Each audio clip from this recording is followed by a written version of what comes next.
ബബ്ബബ്ബ. List എടുക്കാൻ ഇഷ്ടം പോലെ ഉണ്ട്. പിന്നെ ഇതേപോലെ കുറെ അബദ്ധങ്ങൾ വെച്ചിട്ടുണ്ട്. 2025 പറ്റിയ ഏറ്റവും വലിയ അബദ്ധം എന്താ?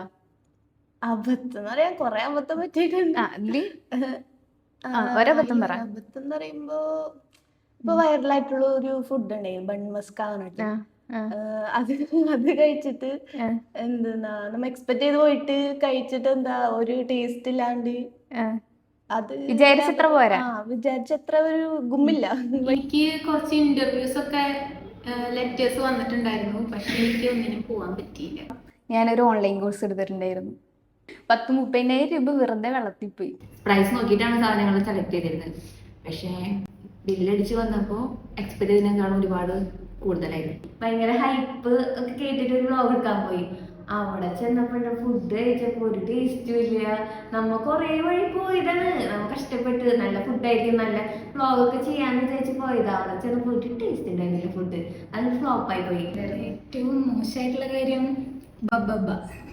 ബബ്ബബ്ബ കാണാൻ പോയതാണ്. അത് ഞാനൊരു എക്സ്പെക്ടേഷനോട് കൂടി പോയൊരു മൂവിയായിരുന്നു. ഹൈപ്പ് കണ്ടിട്ട് പ്രതീക്ഷ വന്നില്ല.